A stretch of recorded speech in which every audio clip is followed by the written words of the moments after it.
Hola, querida comunidad aeronáutica. Mi nombre es Julián Silva, soy un técnico en mecánica aeronáutica y el día de hoy me encuentro junto a dos especialistas en lo que es sistemas de combustible de las aeronaves. Ellos dos se han especializado en lo que es Boeing y Airbus, en lo que conlleva la generalidad de los sistemas de combustible y todos sus tanques.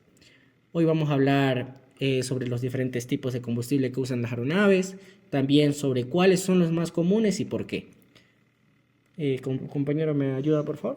Bueno, te voy a comentar que los tanques de combustible son muy esenciales para el tema de la aviación, para asegurar su funcionamiento.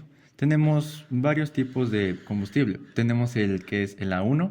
Este es muy común en la aviación comercial, ya que su punto de congelación está a menos 47 grados centígrados, que a diferencia del Jet A1. También es muy común en las aviaciones comerciales. Tenemos también que es el tipo A, que es un combustible estándar en los Estados Unidos, que se utiliza para aviaciones domésticas. A comparación del tipo A1, este tiene su punto de congelación más alto, que es de menos 40 grados centígrados, que es usado en motores a turbina. Ok. Para completar lo que dijo mi compañero, también hablaremos sobre el combustible, el Jet B1, que es una mezcla entre gasolina, que es el avigas, es el combustible más común usado, y el queroseno. Este se utiliza en climas muy fríos debido a su baja punto de congelación, menos comunes debido a su mayor botabilidad. También está el avigas. Es usado principalmente para aviaciones comerciales, aviaciones de transporte o aviaciones militares. Es el más común que puedes hallar en el mercado. También es por sus varios grados, siendo de 100 LL o 100 WL, ya que tiene bajo en el plomo y es el más común. También están los biocombustibles. Esta es una nueva tecnología de combustibles, ya que utiliza recursos naturales y los transforma. Los combustibles sostenidos derivados de fuentes renovables también están en desarrollo y uso crecientemente para reducir las emisiones de gases que pueden dañar la capa de ozono o el ambiente. Eso sería de mi parte. Coméntanos, compañero, ¿cómo los combustibles afectan al diseño de los tanques y los sistemas de gestión de combustible? O pues ahora que sabemos de los combustibles, hablemos sobre los tanques, porque es lo más importante básicamente en una aeronave, ya que tiene que tener, yo me imagino, ¿no?, un diseño bastante peculiar para que quepan en estas enormes alas que tienen los aviones. Eh, por lo general, ¿qué tanques conoces tú? Bueno, los tipos de combustibles, como ya sabemos, ya te lo mencioné.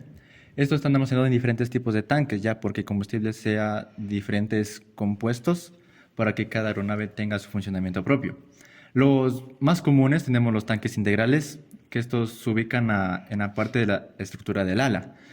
Es para maximizar el espacio disponible que hay entre el ala y el fuselaje. Estos requieren un sellado cuidadoso para prevenir las fugas que podríamos tener al momento de hacer mantenimiento y al momento de despachar aeronaves. Tenemos los tanques rígidos.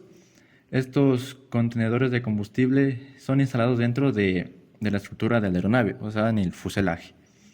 Estos son más fáciles de mantener y reparar y son más comunes en las aeronaves pequeñas. Como el Cessna, pregunta. Sí, como el Cessna 150 que tenemos aquí abajo en el Parque Aeronáutico de la Universidad. Tenemos también los tanques flexibles. Como su nombre dice, que son flexibles, por ende son más fáciles de reparar, reemplazar e instalar. Estos se ajustan a espacios integrales dentro de la estructura. Irregulares también, ¿no? Sí, son irregulares. Y son de materiales flexibles como de goma, plástico. En fin, tenemos muchos tanques de combustibles para poder utilizar. Estos me imagino yo que se usarían en aeronaves de militares, ¿no? O sea, porque Sí, generalmente se ocupa el máximo espacio posible para ahorrar. por ahorrar combustible y que Claro. rinda más la aeronave. Ajá.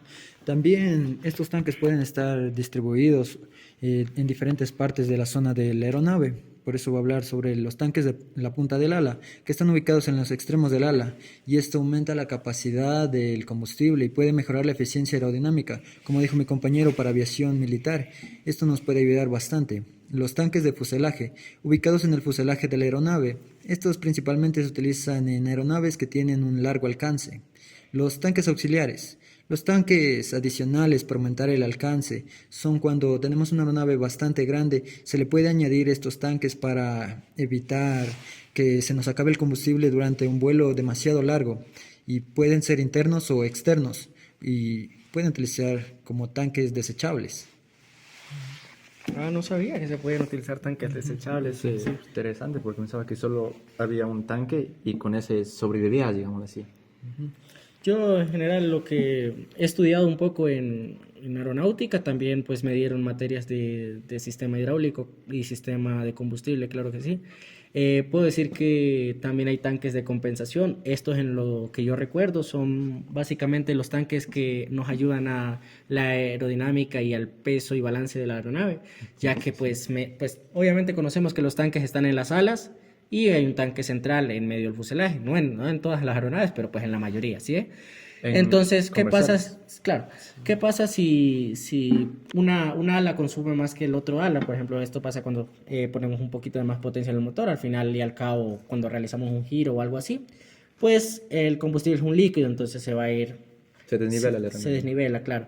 Entonces, para esto tenemos tanques de compensación. Estos van conectados por un sistema de transferencia que puede mover el combustible de tanque a tanque según sea necesario. Cuando estuve en unas prácticas en la costa, pude notar en un vuelo que me llevaron a conocer que cuando hacían los giros, la avioneta, el combustible se desnivelaba y se podía marcar en la pantalla los litros. Por ejemplo, Claro, si sí, en el ala izquierda tenía 50 litros, en el ala derecha 50 litros y en el central 20 litros, se podía ver como cuando en un giro de alabeo a la derecha, el combustible de la izquierda bajaba drásticamente, por ejemplo, hasta 20 litros, hasta 20 galones, perdón, y pasaba al central, y del central pasaba al ala derecha. Entonces era muy interesante ver cómo en pleno vuelo se iba desnivelando el combustible. Incluso sonaba la alarma de... Como lo teórico se ve en la práctica es impresionante. Claro, muy diferente. y se veía ahí, incluso sonaba la alarma de bajo combustible, ya que pues en avionetas suelen volar con el combustible justo y necesario.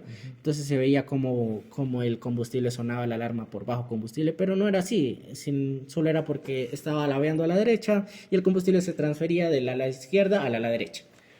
Como Sí, tú me lo indicaste, eso es para aviación de fumigación en plantaciones, ¿no? Claro.